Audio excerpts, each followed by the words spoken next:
Bien, pues esta será ya la última comunicación de esta tarde. Sentimos muchísimo haber avanzado tanto en el tiempo, pero el interés de las ponencias ha sido tal y el ardor de los comunicantes que ha sido imposible poderlos recortar un poquito más. Pues muchas gracias a José Manuel González Mujeriego, que con sus teorías sobre la mota como el lugar, pues nos ha ido dando las pistas que él tenía en su intención de desmontar otras teorías. Bueno, pues ahora el turno corresponde a Luis Miguel Román Alhambra. Es la última comunicación de la tarde y Luis Miguel es un hombre de Alcázar de San Juan, vecino, amigo, compañero y sobre todo un investigador activo. Pero al mismo tiempo que es un investigador activo, es un investigador paciente y muy disciplinado. Nota que él ha recogido toda la tradición de la animación cervantina alcazareña y, de hecho, hace poco acaba de constituir una sociedad de carácter cervantino en Alcázar con otros compañeros a la cual le deseamos el mejor futuro. Y creo que hoy es una pista para ese futuro. Ha sido siempre muy respetuoso con las tradiciones e infalible con todo lo que no está claramente documentado. El trabajo que él presenta, su línea de trabajo, es una línea de trabajo que yo creo que es muy novedosa, porque si cuando hablamos de Don Quijote hablamos siempre de Cervantes y hablamos de los personajes principales de la novela, no hablamos siempre de los principales personajes de la novela, hablamos de los principales personajes humanos de la novela. Pero la novela tiene también una serie de personajes que no son personas. Está Don Quijote, está Sancho, está Dulcinea, etcétera, ¿no? Pero también hay otros personajes y uno de estos personajes es Rocinante. Y Rocinante va marcando su ritmo como personaje y va moviéndose por el territorio como personaje. En relación con Rocinante, la teoría de Luis Miguel Alhambra aporta datos novedosísimos sobre ese lugar del Quijote. Luis, es tu turno. Muy bien. Buenas noches. Bueno, pues en primer lugar, como hemos hecho todos y como no puede ser de otra manera, agradecer al Patronato Municipal de Cultura de Alcázar de San Juan, a su presidenta María Jesús Pelayo y a su director José Fernando Sánchez Ruiz, por ser invitado a presentar en esta jornada cervantina mi ponencia, La realidad geográfica del Quijote, la cual es un breve resumen de dos de mis estudios. El primero, Mi vecino Alonso, publicado en 2010, y la tesela, La venta cervantina de Sierra Morena y el lugar de Don Quijote, que se presentó en 2012. Mi dedicación a investigar la obra de Cervantes y especialmente el Quijote surge tras una lectura muy detenida del mismo, hecha esta después de escuchar a un grupo de amas de casa en el otoño de 2004, hace ahora justo 10 años, en un taller de lectura para el que eligieron una vieja edición publicada en México. Su manera pausada de leer, reflexionar e interpretarla me hicieron pensar que así y sólo así se puede entender lo que Cervantes nos quiso decir en esta novela y gran obra de humanidades.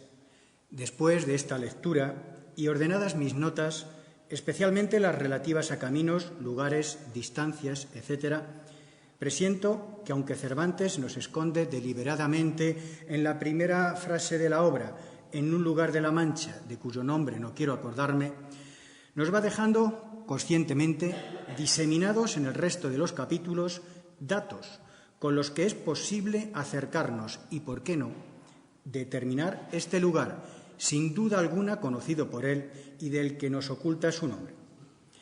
Me planteo trabajar con rigor, siendo fiel a la obra, a su lectura, utilizando el sistema de eliminación, con el convencimiento de que sólo el lugar o los lugares que cumpliesen con todas las variables o condiciones expuestas por Cervantes podrían ser candidatos para ser el lugar de Don Quijote. Esto conlleva la exigencia de analizar y comprobar los datos con documentos y mapas de los años en que Cervantes escribe el Quijote, en archivos históricos, Biblioteca Nacional, especialmente los estudios relacionados con las relaciones topográficas de Felipe II, catastros, etc. La ponencia que presento hoy aquí está compuesta por dos partes claramente diferenciadas. La primera, situación geográfica del lugar de Don Quijote, donde irán surgiendo los posibles lugares que cumplen con las condiciones geográficas que Cervantes apunta en la obra, y en la que concluyo con el nombre del lugar de Don Quijote. Y una segunda parte titulada Cervantes nos describe el lugar de Don Quijote, donde se verifica que el lugar identificado geográficamente cumple también con todas las singularidades y descripciones dibujadas de él por Cervantes.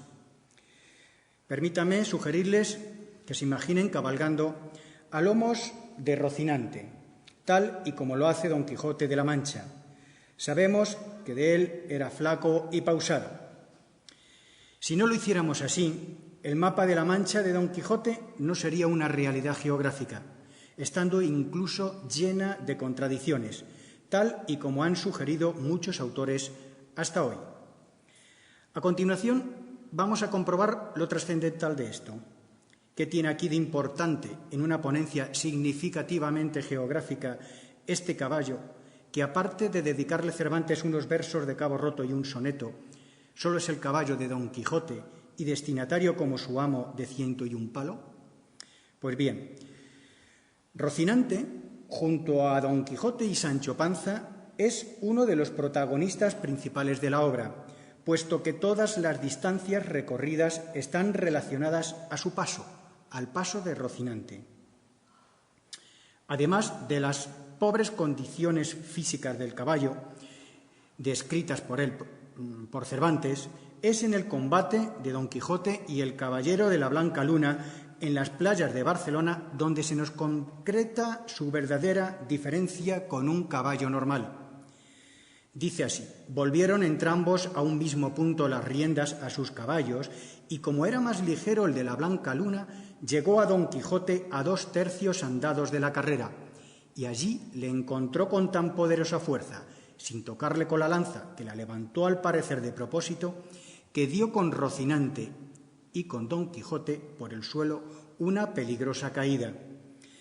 En este combate, el caballero de la Blanca Luna recorre 2 partes y Rocinante una, de la distancia que los separaba a ambos al principio de la carrera. Así pues, Rocinante cabalga justo la mitad que el otro caballo. Si el paso de camino de un caballo de raza española es de 1 legua a la hora, nuestro caballo, Rocinante, camina solo media, unos 3 kilómetros a la hora. Y para que no nos quede duda sobre lo que avanzamos sobre Rocinante, sobre este viaje que vamos a hacer sobre Rocinante, Cervantes nos calcula incluso que en unas 6 horas recorreremos unas 3 leguas, la mitad de un caballo normal. Así nos cuenta cómo después de pasar la noche en un bosque y al llegar el día, siguen su camino Don Quijote y Sancho y llegan a un mesón a la hora de comer y hacer la siesta, después de caminar, por lo tanto, unas 6 horas. Dice así: hízolo así Don Quijote y quedándose en pelota abrigó a Sancho, el cual durmió hasta que le despertó el sol, y luego volvieron a proseguir su camino, a quien dieron fin por entonces en un lugar que 3 leguas de allí estaba. Apeáronse en un mesón que por tal le reconoció Don Quijote. Rocinante recorre 3 leguas en 6 horas, media legua a la hora. Si un jinete sobre un caballo normal recorría una media entre 8 a 10 leguas en una jornada, nuestro caballo protagonista de la novela, Rocinante, recorre la mitad, entre 4 a 5 leguas, aproximadamente entre 25 a 30 kilómetros en una jornada. Entonces, a lomos de Rocinante, el Quijote comienza ya a ser una realidad geográfica. Bien, ahora vamos a hablar de uno de los lugares, el Toboso. Si el nombre del lugar de Don Quijote nos lo oculta deliberadamente Cervantes, no pasa así, como todos sabemos, con el de Dulcinea. Este lugar lo nombra en multitud de ocasiones, dejándonos también referencias claras entre estos 2 lugares manchegos. Así, y lo hemos oído varias veces esta tarde, así define Cervantes la distancia que separa el lugar de Don Quijote y el de Dulcinea. Y fue a lo que se cree que en un lugar cerca del suyo había una moza labradora de muy buen parecer, etc. O esto que pensaba Sancho de Dulcinea, y en lo que dudaba algo era en creer aquello de la linda Dulcinea del Toboso, porque nunca tal nombre ni tal princesa había llegado jamás a su noticia, aunque vivía tan cerca del Toboso. Y ya para que no nos quedase duda de qué es lo que describe Cervantes como cerca o tan cerca, él mismo nos aporta la solución cuando en la descripción de la tercera salida de su pueblo salen en dirección hacia el Toboso, Don Quijote junto ya con Sancho. Dejan su pueblo al anochecer y, habiendo cabalgado algo más de media legua de camino, después de las protestas de Rocinante y el borrico de Sancho, posiblemente los que conocen, los que alguna vez han viajado a caballo y van en una noche completamente a oscuras, los caballos y las cabalgaduras se niegan a andar. Después de las protestas de Rocinante y del borrico de Sancho, se oye esto: Sancho, amigo, la noche se nos va entrando a más andar y con más oscuridad de la que habíamos menester para alcanzar a ver con el día al Toboso. Esto es lo que calculaba Don Quijote en llegar al Toboso desde su pueblo sobre nuestro caballo, sobre Rocinante, una noche. Ahora ya, el espacio definido con el adverbio de lugar cerca o el remarcado tan cerca tiene determinado un tiempo en su recorrido, una noche de camino. Este espacio, como nos cuenta Cervantes, lo recorren al día siguiente, llegando al atardecer, certificándose de nuevo el tiempo de tardanza en ese recorrido, una jornada de nuestro caballo Rocinante. Aproximadamente, en la época del año en la que se produce esta salida, esta tercera salida, en el mes de abril, las noches y los días tienen la misma duración, y una jornada de Don Quijote a lomos de Rocinante equivale, como hemos visto antes, a unos 25 a 30 kilómetros. Si en un mapa de la zona, situando al Toboso como centro, trazamos dos círculos, a 15 y a 35 kilómetros, obtendremos el máximo número de lugares candidatos a ser el lugar desde donde Don Quijote pudo partir hacia él, siendo estos lugares Horcajo de Santiago, Pozorrubio, Lillo, Corral, Villamayor de Santiago, Corral de Almaguer, Villanueva de Alcardete, Villascusa de Haro, Osa de la Vega, Villacañas, Villa de Don Fadrique, Los Hinojosos, Monreal del Llano, Belmonte, Quero, El Pedernoso, Las Pedronieras, Villafranca de los Caballeros, Herencia, Alcázar de San Juan, Campo de Criptana, Cervera, Socuéllamos y Las Mesas, un total de 23. Uno de estos lugares, sin duda, es el lugar de Don Quijote. Y así, también con los datos que nos deja Cervantes, pongo nombre a la venta donde es armado Don Quijote.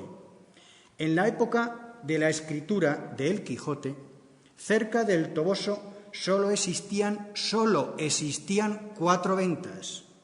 La venta de Manjabacas, muy cerca de Mota del Cuervo, otra en el término de Lillo, de nombre Monte Alegre, otra en Puerto Lápice y una cuarta entre Alcázar de San Juan y Manzanares, llamada de las Motillas. La cercanía de la venta a Quintanar, lugar de donde era vecino Juan Aldudo, el ganadero que azotaba a Andresillo en un bosque junto al camino que llevaba de vuelta a Don Quijote a casa, y estar esta venta junto al camino de Toledo a Murcia, son algunas de las razones que sólo cumple la venta de Manjabacas.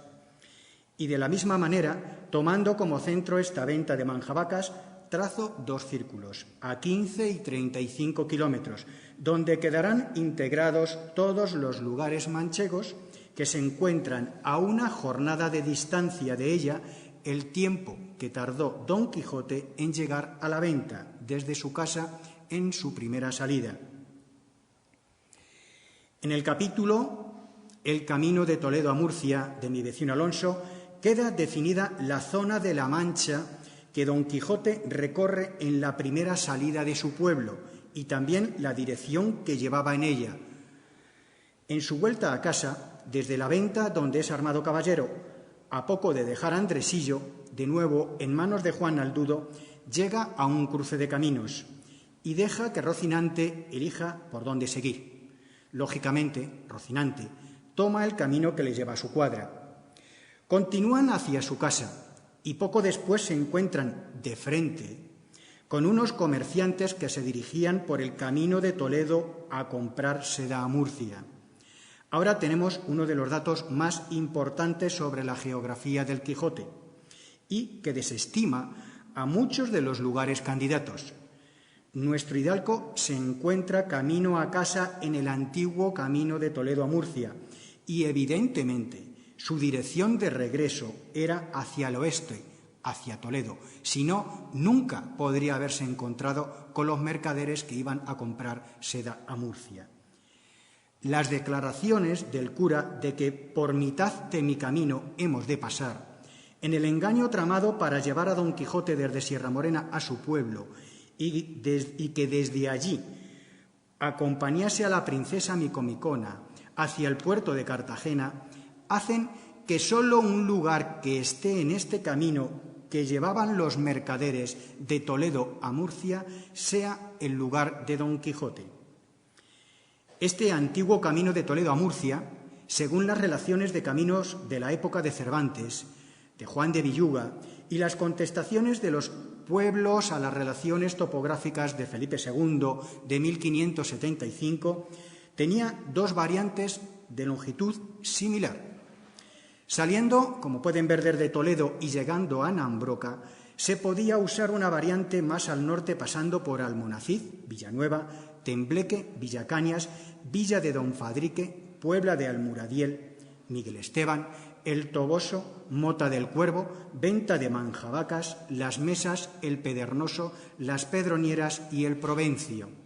También, desde Nambroca, se podía ir más al sur por Mascaraque, Mora, Consuegra, Madridejos, Camuñas, Villafranca de los Caballeros, Alcázar de San Juan, Campo de Criptana y desde allí, llegando a un cruce de caminos, el cruce en el que Don Quijote deja a Rocinante a su libre elección, continuar a la venta de Manjabacas y pasando por Las Mesas llegar a El Provencio, lugar común desde donde se continuaba hacia Murcia y a su puerto más importante, Cartagena. Uno de estos lugares que he mencionado, por el que el camino de Toledo a Murcia pasa, es el lugar de Don Quijote. Otro de los capítulos de mi vecino Alonso es la batalla con los molinos y Puerto Lápice. Hay que determinar qué lugares de la Mancha tenían molinos de viento en la época de la escritura del Quijote. Pues solo un lugar que los tuviera y en un número importante antes de 1605 podía ser el lugar elegido por Cervantes para hacer que Don Quijote se enfrentase a ellos, creyendo que eran gigantes. Repito lo de antes de 1605, puesto que es cuando sale en el capítulo 8 de la primera parte, editada en 1605. Otras ciudades que tengan, otros pueblos que tengan molinos posteriormente a esta fecha, lógicamente quedan descartados.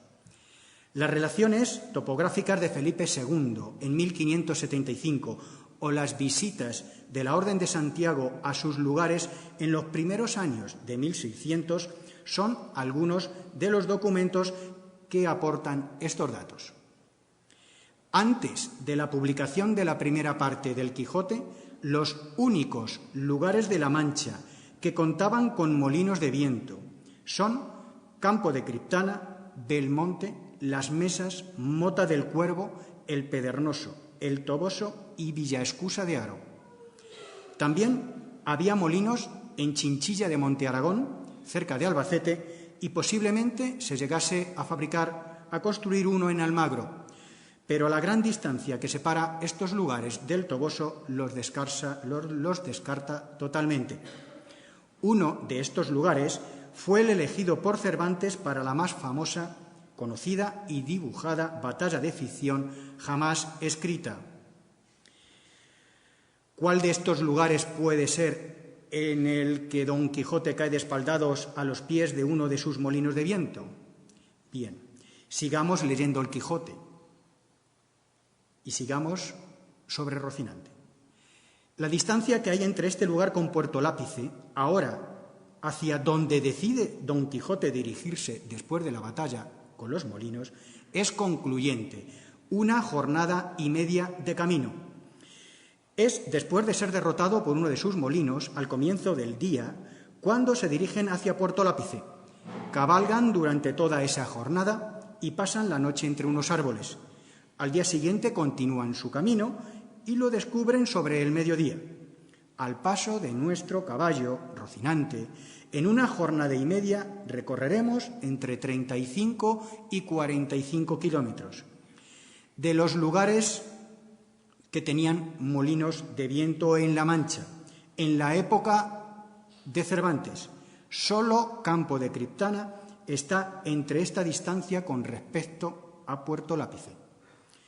Muchos autores han manifestado que Cervantes se inspiró en los muchos molinos de Campo de Criptana para escribir la ingeniosa aventura contra ellos. No solo se inspira en ellos, sino que enmarca geográficamente esta batalla en las sierras de Campo de Criptana, donde sus muchos molinos de viento contribuían a moler los cereales que sustentaban a sus vecinos y también a los lugares cercanos de la Orden de San Juan, como Alcázar de San Juan, Quero, Tembleque, Herencia o Villafranca, al no disponer estos de licencia para su construcción en aquellos años. Los muchos más molinos, como vemos en Consuegra, Alcázar de San Juan, Tembleque, etc., se construyeron bastante avanzado el siglo XVII. Por lo tanto, Cervantes no los pudo ver. Campo de Criptana y sus molinos, con respecto al lugar de Don Quijote, toma ahora un valor evidente, determinante, ya que Don Quijote y Sancho llegan a ellos después de salir de su pueblo en mitad de una corta noche de verano, para no ser vistos por sus familias y vecinos, llegando a ellos justo al amanecer. En agosto, mes en el que se produce esta salida, pueden ser unas 2 o 3 horas de camino, entre 6 y 9 kilómetros de nuestro caballo Rocinante. Como máximo, como siempre, con el objetivo de obtener el mayor número de lugares candidatos, podríamos considerar hasta media jornada, entre 12 y 15 kilómetros. Si en este mapa dibujamos un círculo a 15 kilómetros desde Campo de Criptana y sombreamos la parte de su oeste, no lo olvidemos, lado Toledo, obtendremos los lugares desde donde Don Quijote pudo salir y encontrarse dirigiéndose hacia el este con los molinos de Campo de Criptana. Campo de Criptana está también en el camino de Toledo a Murcia y por este camino llega a sus molinos desde su pueblo Don Quijote, el mismo camino y dirección de su primera salida hacia la venta, que dijo así: acertó Don Quijote a tomar la misma derrota y camino que el que él había tomado en su primer viaje. Tuvo que salir por el mismo camino y dirección, la dirección contraria a la que llevaban, la misma dirección que llevaban los mercaderes que iban a comprar seda a Murcia. Además de identificarnos Cervantes el camino en el que se encuentra el lugar de Don Quijote y por el que sale en sus 2 primeras salidas, nos deja también referencias evidentes de la zona de La Mancha donde se encuentra el lugar de nuestro hidalgo. Los lugares nombrados y sombreados y con estrecha relación con el lugar de Don Quijote y Sancho Panza, no lo olvidemos, son Tembleque, Quintanar, El Toboso y Puerto Lápices, además del no nombrado, pero ya aceptado sin duda por todos, Campo de Criptana y sus molinos, no hacen sino resaltar la zona de La Mancha donde se encuentra el lugar de Don Quijote, teniendo siempre en cuenta los medios de comunicación y de viaje existentes en aquella época de principios del siglo XVII. Leemos en el Quijote que a Tembleque va Sancho Panza a segar, De Quintanar de la Orden es Juan Aldudo, el ganadero que azotaba a su pastor Andrés por la pérdida de alguna oveja, en un encinar cercano a la venta donde fue armado caballero. Y a Quintanar también va Sansón Carrasco a comprar 2 perros pastores para hacer compañía a Don Quijote en su oficio final de pastor, que sabemos que no pudo ejercer. El Toboso es el lugar de Dulcinea, estando separado a una jornada. Y de Puerto Lápice es el lugar hacia donde se dirigen después de la batalla contra los molinos de Campo de Criptana. No muy lejos de estos lugares debe de estar el enigmático y buscado lugar de Don Quijote. Bien, con los nombres de los lugares que cumplen con cada una de estas variables geográficas, podemos ahora sí, por simple eliminación, poner nombre al lugar de Don Quijote. Como podemos ver sombreados en este plano, los lugares que se encuentran cerca del Toboso y que además están a una jornada larga de la venta donde es armado caballero Don Quijote, la venta de Manjavacas, son Villamayor de Santiago, Villanueva de Alcardete, Villa Escusa de Haro, Osa de la Vega, Los Hinojosos, Monreal del Llano, Belmonte, Quero, Las Pedronieras, Alcázar de San Juan, Campo de Criptana, Cervera y Socuéllamos. Repito, estas son todas las localidades que cumplen estar a una jornada del Toboso y a una jornada de la venta de Manjavacas. Y de estos lugares solo se encuentra en el camino de Toledo a Murcia, por el que Don Quijote se encuentra con los mercaderes de Toledo que iban a comprar seda a Murcia cuando regresa a su casa desde la venta, los lugares de Alcázar de San Juan, Campo de Criptana y Las Pedronieras.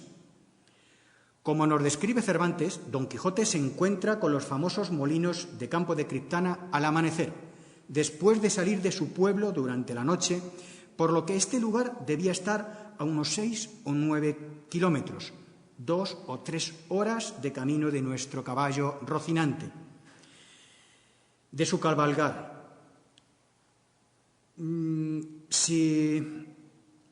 Voy a hablar un poquito de por qué al llegar a los molinos de viento temprano iba dirección al este, por donde sale el sol.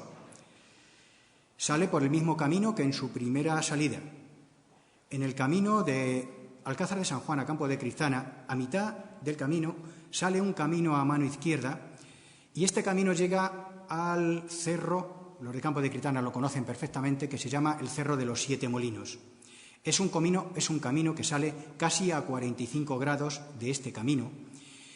Por lo tanto, en ese momento le está dando el sol muy bajo y le está dando casi de costado, le está dando a soslayo. Si de los 3 lugares que nos quedaban, Campo de Criptana, evidentemente no puede ser el lugar de Don Quijote, solo nos queda Alcázar de San Juan y es el único que cumple con esta condición, además de encontrarse al oeste de los molinos de Campo de Criptana, tal y como Cervantes relata en La Aventura. Como podemos ver, Las Pedronieras se encuentra a más de 40 kilómetros de Campo de Criptana.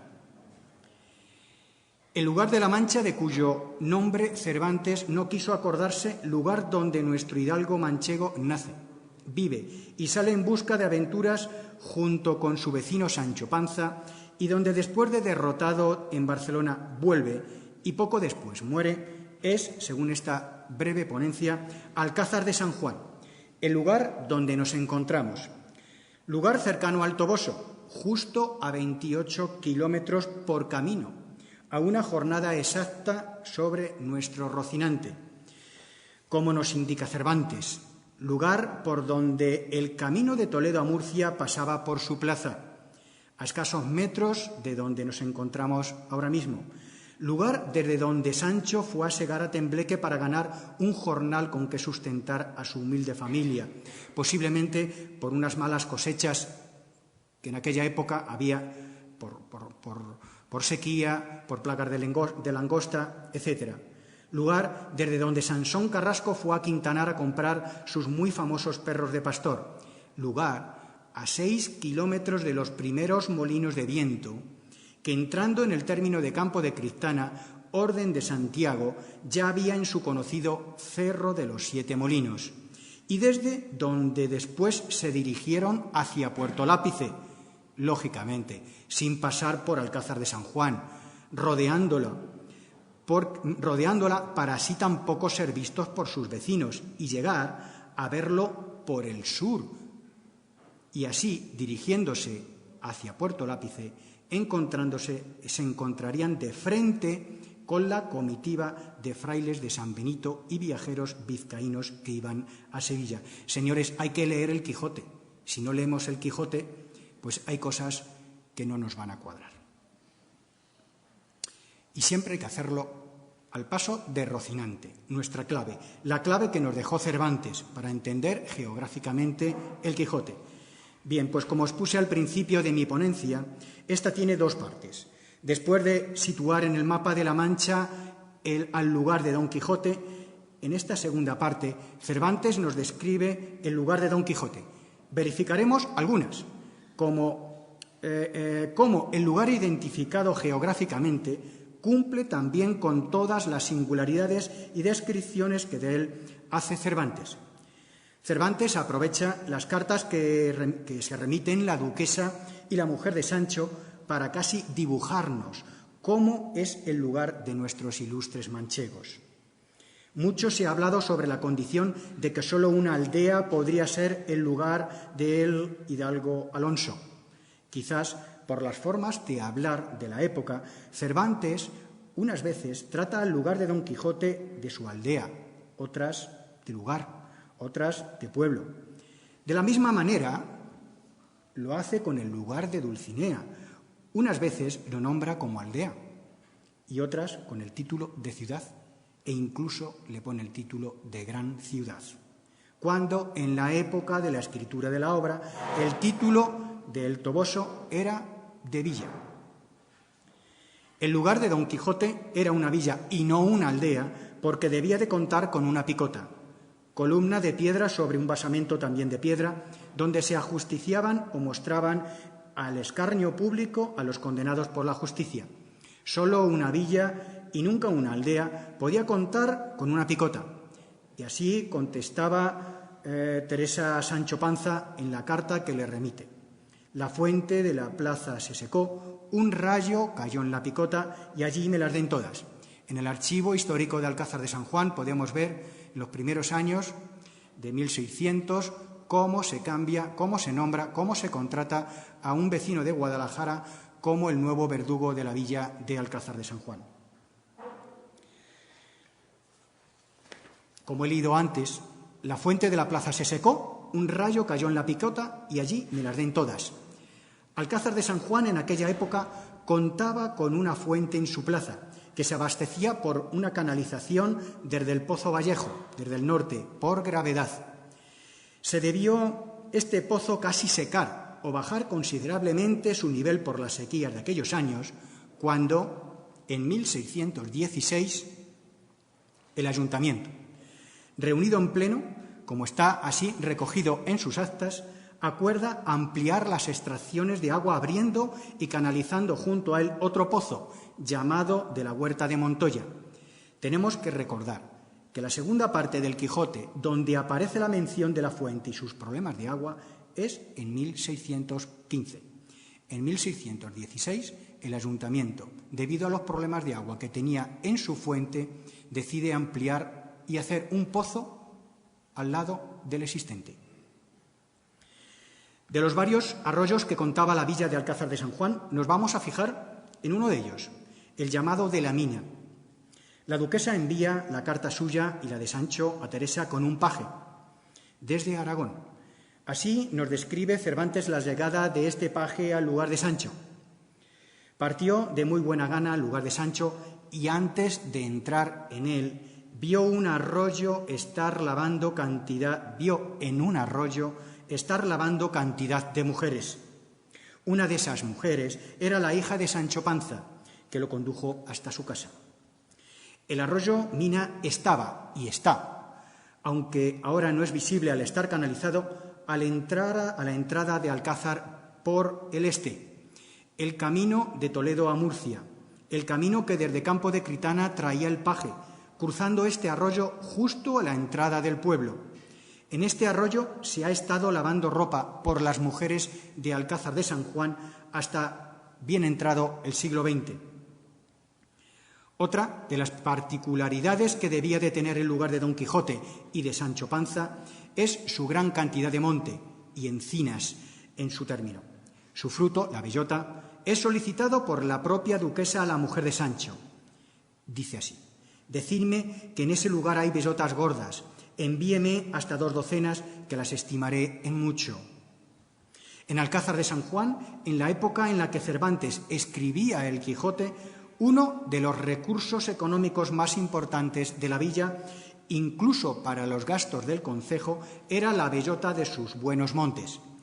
Como ejemplo, podemos ver en el Archivo Histórico Municipal cómo en 1601, 4 años antes de la aparición de la primera parte del Quijote, el Ayuntamiento de Alcázar utilizó los impuestos de la recogida de la bellota para acercar toda la villa, que ya contaba con 8 a 10.000 habitantes, con una cerca de tapial, en la que solo quedaran 4 puertas de acceso, y así poder controlar la enfermedad de la peste que asolaba a buena parte de España. O como en 1605 acuerdan vender la bellota de los montes de Villacentenos y de la Cebrón para pagar los gastos de la cantería para la construcción de la iglesia de Santa Quiteria. La tenemos a 200 metros de aquí. Todo esto ocurría en los mismos años de la escritura del Quijote por Cervantes. Y así, bueno, les podía comentar también que viniendo por el camino de Toledo a Murcia, como así venía desde Barcelona, no se llega a ver Alcázar de San Juan hasta que subiendo una cuestecilla, desde allí se ve Alcázar de San Juan. Y así termina esta segunda parte de mi ponencia, que si tan importante es determinar geográficamente en el mapa de la Mancha el lugar de Don Quijote, este lugar también tiene que cumplir con las descripciones que de él hace Cervantes, tal y como así sucede con Alcázar de San Juan. Parece como Cervantes fuese un cronista de la villa. Esta ha sido mi breve ponencia, una parte muy reducida de mis trabajos sobre la lectura de esta gran obra de la literatura española y universal. Que dentro de la patria de Don Quijote, La Mancha, Alcázar de San Juan es su cuna, a mí ya no me cabe la menor duda. ¿Por qué nos lo ocultó su nombre Cervantes? ¿Por qué conocía también esta parte de La Mancha, esta comarca de La Mancha? ¿Qué le unía Alcázar de San Juan para describirla tal y como era? Pues como seguro nos contestaría nuestro también vecino Sancho Panza, esto es harina de otro costal. Muchísimas gracias y esta ha sido mi ponencia.